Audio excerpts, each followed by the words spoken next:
Bonjour et bienvenue sur Design My Career, c'est le podcast qui t'accompagne pour développer sereinement une carrière créative qui a du sens.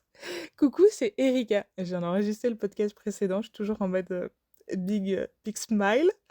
Donc si tu l'as pas écouté, va écouter, c'est très marrant. J'ai mes petits tics de langage, tu vas kiffer. Bref, aujourd'hui on parle de tu n'as pas un problème de réseau, tu as un problème d'approche. Voilà, c'est un peu, le dernier épisode de la série et j'espère qu'il pourra vraiment t'aider.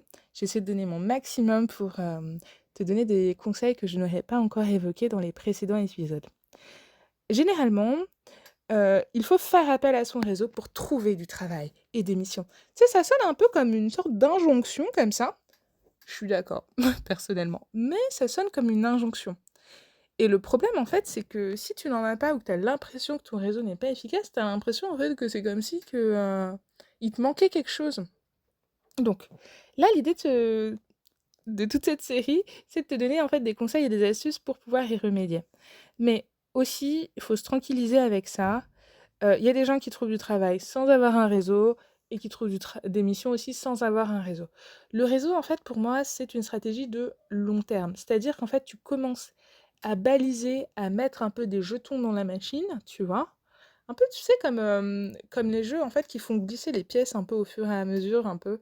Tu vois, tu mets des pièces, ça avance et tout, et t'essayes de faire tomber plus de pièces à la fin. Je ne me souviens absolument pas du nom de cet outil, mais c'est un peu le même genre de truc.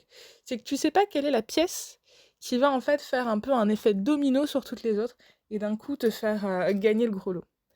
Et donc, lorsqu'on débute ou qu'on change de domaine, tu vois, par exemple, big up à toutes les personnes en reconversion qui s'intéressent au design, vous êtes géniaux, on vous adore, bienvenue dans notre domaine. On a souvent l'impression qu'on n'a pas de réseau, en fait, ou qu'il n'est pas assez puissant, pas assez faible. Pourtant, il est bien présent, mais c'est une question d'activation, de mise en dynamique. Et aussi, parfois, ton réseau, en fait, c'est pas une question de taille, c'est juste une question de relation.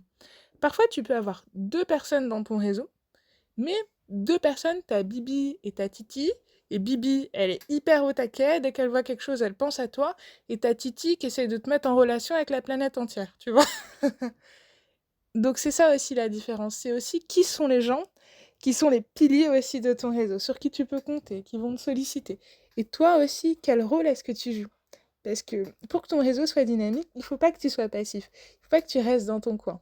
Rester dans ton coin dans le sens métaphorique du terme. C'est-à-dire qu'en fait, si tu es plutôt timide ou que t'as pas envie de sociabiliser, t'es pas obligé de faire des conférences. Par contre, tu peux connecter avec les personnes qui font sens pour toi dans le mode de communication qui te correspond. Ça, c'était un petit peu dans les précédents épisodes de podcast. Tu sais, le moment où tu dois relire 3 fois ton message. Tu vois, tu es en mode, «Ah, c'est pas évident», tu es en train de demander un service et tout à la personne, tu es en mode, «Oh, j'ai la boule au ventre, oh, le souffle coupé», tu sais, tu te sens un peu nul et tu es en mode, «Je suis pas certain que ça va marcher, est-ce que je fais ça ou pas?» Et ben, en fait, c'est normal de ressentir cette émotion-là.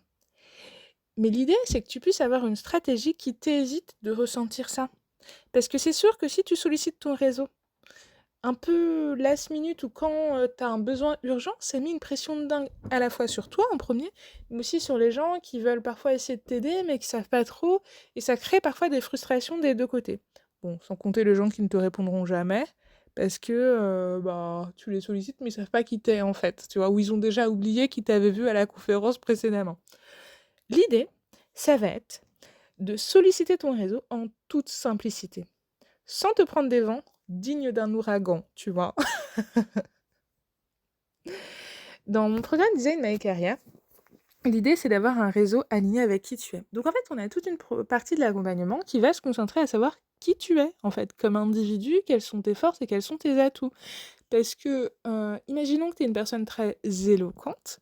Pour toi, la meilleure façon de faire un réseau, c'est en fait d'avoir aussi des temps où tu vas avoir des temps de prise de parole. Car ça va permettre en fait d'exprimer ta valeur, ta vision en fait. Enfin, tes valeurs, pas ta valeur. Je précise, parce que l'idée c'est de prouver on prouve à personne sa valeur, hein. On est tous compétents et dignes, donc voilà, je précise. Mais tu vois, c'est un mode qui est différent. Si par contre, tu vois, tu es plutôt, en mode une communication qui attire les bonnes personnes, là, ce que tu vas faire, c'est essayer de sélectionner des gens avec qui tu as des points communs, soit une pratique qui est très proche, soit qui sont complémentaires à la tienne, soit que tu as envie d'apprendre d'eux ou que tu penses que tu pourrais leur apporter des choses aussi. Donc tu vois, là, tu es en mode, je sélectionne. Oui, parce que dans son réseau, on sélectionne les gens. On fait pas un réseau avec n'importe qui. C'est comme si tu étais en mariage avec n'importe qui, tu vois, c'est pareil.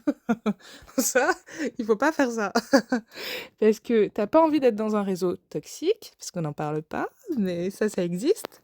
Tu sais, c'est le genre de réseau où tu viens, limite tu te fais engueuler, où tu te sens pas à ta place, limite rabaissé. À chaque fois que tu participes à un événement, ça existe. Ou c'est les réseaux m'as-tu vu là? Tu sais, les réseaux où tout le monde est en train de dire: «Alors moi j'ai fait ci, moi j'ai fait ça». Tu sais, c'est envoie qui a fait le plus gros exploit. Mais tu sais, tu pas juste une personne qui partage un truc incroyable, c'est genre toute la salle et du coup, tout le monde se fait une sorte de chaîne comme ça et toi tu es en mode: «Hem, j'ai vendu un accompagnement!» Est-ce que tu sais pas quoi dire d'autre? Et du coup, voilà, tu vois ce que je veux dire? C'est un peu ce genre aussi de dynamique de réseau avec lesquels je suis pas forcément fan parce que à chaque fois, c'est une sorte de surenchère à qui a eu le plus gros trauma ou qui a eu le plus gros projet. Donc, ça, pareil, on sélectionne les bonnes personnes. Aussi, tu dois aussi définir la manière de parler de ton métier et comment en fait tu peux gagner en crédibilité. Je souligne ce point parce que, en fait, il y a parfois la façon dont on exprime notre métier, où on le partage, fait que c'est pas clair. C'est pas grave que ça soit pas clair. Mais du coup, parfois, ça nous dessert. Dans le sens où on va dire: «Oh, je fais un petit projet de design» ou «J'utilise des post-it». En fait, la méthodologie, le design, je suis fan, c'est passionnant. Cependant, dans la plupart du temps, il faut expliquer les impacts, pas juste la méthode. Faire de l'idéation et des brainstorming, il y a plein de gens qui peuvent en faire, en fait. On n'a pas mis une labellisation là-dessus, en fait. C'est pas genre breveté. Par contre, co-construire des projets, pouvoir, en fait, faire en sorte que des politiques publiques soient co-construites avec les habitants d'un territoire qui sont dans le besoin pour que ça leur permette vraiment de bénéficier, en fait, de services publics adaptés, ça, c'est pas mal. Donc, il faut aussi travailler comment tu parles de ton métier. Mais parler de ton métier, c'est aussi en parler avec aussi ta singularité. Pas juste je suis designer. C'est par exemple dire bah moi je suis designer, spécialisé en fait sur les enjeux du vieillissement. C'est aussi créer en fait des outils de sensibilisation et de lutte contre les discriminations sur l'âge. Petit pitch inspiré de Novum Novem pour ceux qui veulent en savoir plus sur l'assaut. Mais tu vois, l'idée, tout simplement, c'est de se baser sur toi, ce qui t'inspire, ce que tu aimes précisément dans ta pratique. Si t'es pas un fanat du prototypage, bah en fait, c'est pas l'étape dans laquelle, en fait, dans tes explications, tu devrais passer le plus de temps, techniquement. Si t'es plutôt chaud bouillant du cadrage, du questionnement, tu vois, que t'es super fort ou forte, tu vois, pour poser les bonnes questions pour donner du sens au projet, bah c'est de ça qu'il faut que tu parles. Et c'est là-dessus qu'il faut que tu développes aussi les impacts, ta posture. Donc ça c'est aussi un des points clés. Ça va te permettre d'avoir confiance parce que tu vas voir que les gens te comprennent en fait. Ça rejoint un des épisodes aussi sur la visibilité, de pourquoi en fait le design en fait est pas bien compris et pourquoi parfois c'est de ta faute aussi. Non pas dans le sens ah tu fais mal, mais dans le sens où parfois on n'ose même pas en parler. Où on se demande pas non plus ce que les gens perçoivent. Et à titre personnel, moi ça me gêne pas que les gens ils pensent que je fais des tables. Parce que ça s'appelle une clé d'entrée. Les gens comprennent en fait ce qu'ils peuvent. Et on fait exactement la même chose sur les métiers des autres. Hein. Je sais pas, mais je suis sûre que vous avez déjà été voir un boulanger, vous dites ah, vous faites du pain! C'est pas que du pain, un boulanger. Il y a différents types de boulangers. Donc vous voyez, ça peut être hyper limité comme approche. Mais les gens, en fait, pour interagir, parfois, ils ont besoin d'accrocher une perche. Et bah du coup, bah, tu saisis la perche. Si par exemple, la personne te dit ah bah toi, en fait, tu fais du beau. Et bah oui, bien sûr que je fais du beau, mais pas que. Parce que le beau, ça va permettre par exemple de mieux accompagner les personnes pour faire en sorte que la salle d'accueil soit plus conviviale. Mais dans mon métier, je conçois aussi des parcours usagers, on repense des parcours de soins avec des équipements, de nouveaux services publics. Tu vois, c'est pas non plus rejeter totalement une part de notre métier dans l'explication. Ensuite, il y a aussi le point qui est important, c'est que quand tu arrêtes de te cacher, et bah, tu deviens visible et lisible. Parce que du coup, dès que tu vas commencer à te dire je vais gagner en visibilité, être mieux perçu, développer mon réseau. Bon, en fait, mécaniquement, si tu veux être plus visible, il va falloir que tu clarifies, et pour clarifier, ça va créer de la lisibilité. Oui, parfois, en fait, les gens vont identifier que ah bah toi, t'es la designer des seniors. Il y a des gens qui me disent ça. Ouais, je suis la designer des seniors, et aussi la designer qui a des entreprises, et aussi celle qui a une asso, et aussi celle qui travaille pour une collectivité. Tu vois, voilà. Tu peux y aller, tu vois.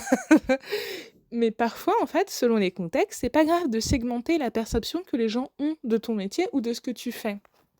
Il faut en fait l'adapter. Aussi, ça dépend ce que tu vises en fait et avec qui tu parles. Aussi, quand tu arrêtes de te cacher, tu oses contacter les bonnes personnes. Parce qu'il y a des personnes, parfois, elles me disent non, mais j'ose pas contacter machin parce que il va pas me trouver intéressant. Ok, alors prends ça comme, une problématique de design, tout simplement. Faut pas faire coordonner mal chaussé, hein. Donc, comment faire en sorte que machin trouve mon profil intéressant et veuille échanger avec moi? Tu te fais un brainstorming et en fait, tu vas te rendre compte que peut-être que si tu lui parles en lui disant bonjour, j'ai envie de vous rencontrer, ben il n'y a pas de matière. Il n'y a rien sur laquelle la personne, elle va pouvoir accrocher. C'est comme quand tu vas voir un film. C'est comme si, qu'en fait, tu savais juste à peine le titre du film, en mode échange. Est-ce que tu vas payer 10 à 12 euros pour aller voir ça, toi? Moi, j'économise mon argent à ce prix-là. Tu vois. En plus, ça devient de plus en plus cher. En fait, t'es même à 15 euros. Donc, tu vois, l'idée, ça va être en fait de lui donner un petit teaser de la matière en mode ah, échange. Un film qui permet de rentrer en profondeur sur le design biomimétique. Tu vois? Par exemple, tu vois, tu précises un peu des points communs que tu as pu observer avec la personne. Potentiellement, si tu as quelques questions ou sujets que tu aimerais évoquer avec elle. Et surtout, tu mets en avant ton expertise. Et c'est tout le travail aussi d'identifier tes atouts et ta singularité. Et ton expertise, c'est pas d'être designer, hein. Ton expertise, c'est quelle est ton approche des choses. Et en fait, de toi à moi, tu pourrais avoir cette même singularité dans d'autres métiers. C'est ton regard sur le monde, tu vois ce que je veux dire? Par exemple, le fait d'avoir une approche en fait qui va s'intéresser aux non-humains, bah c'est une façon de regarder le monde qui est singulière. Et donc ça, tu vois, c'est un élément de singularité qui s'ajoute à ta pratique de design, mais qui est déjà présent parce que fait partie de toi, tu vois? Donc c'est un peu le côté chewing-gum du design pour ceux qui ont un peu écouté les précédents épisodes. Ensuite, ce qui est fabuleux, c'est que quand tu arrêtes de te cacher, tu vas créer des vraies connexions. Parce que du coup, tu vas assumer d'être pleinement toi. Tu vois, rigoler, je fais des blagues dans cet épisode, parfois je bug. Et ben ça va connecter avec des personnes qui aiment mon énergie, la façon dont je fonctionne. Il y en a d'autres, ça va pas leur plaire. C'est pas grave, hein. Il en faut pour tout le monde. Et donc, c'est pareil, tu vas créer des connexions plus intenses. Tu vas aussi prendre confiance. Parce que tu vas, au fur et à mesure, prendre ta place et construire un réseau qui te soutient. Parce que du coup, tu échanges avec des gens qui vont être souvent inspirants, inspirés par ce que tu fais. Et donc, en fait, ça crée un cercle vertueux de confiance. Tu vas aussi faire rayonner tes compétences. Parce que du coup, dans un bon réseau, c'est un réseau, en fait, qui te challenge aussi, qui t'aide à évoluer, mais qui te questionne aussi sur ce que tu fais et qui t'invite aussi, tu vois, à le partager, à le diffuser. C'est ça aussi pour moi un beau réseau. C'est pas juste un réseau dans lequel, en fait, on s'échange des services. C'est un réseau qui soutient ta carrière. En tout cas, à titre personnel, c'est ce qui me permet de décrocher des entretiens, des collaborations, des recommandations et même des amitiés. Si tu veux comprendre comment construire un réseau qui te ressemble, arrêter les messages froids qui te plombent et qui potentiellement interrogent l'interlocuteur, te sentir légitime dans ta manière de parler de ton métier et exercer le métier de tes rêves sans être précaire, alors tu peux faire aussi appel à Design My Career. C'est mon programme d'accompagnement qui va t'aider à créer une carrière créative qui a du sens, lever les points de blocage et surtout, en fait, kiffer ta carrière, être dans le fun et aussi d'échanger avec des pairs, quoi. Pas te sentir seul et isolé. On traverse tous des moments en fait qui sont pas évidents. On a des ups et des downs.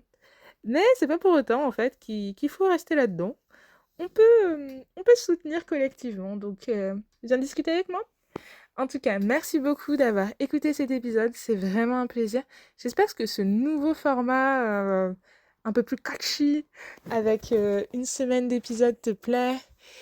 Sur la même thématique, en tout cas que ces nouvelles thématiques te plaisent. Si tu as des idées de thématiques, n'hésite surtout pas parce que j'adore vraiment creuser et j'ai l'impression d'aller plus en profondeur. Merci beaucoup et à très vite, salut!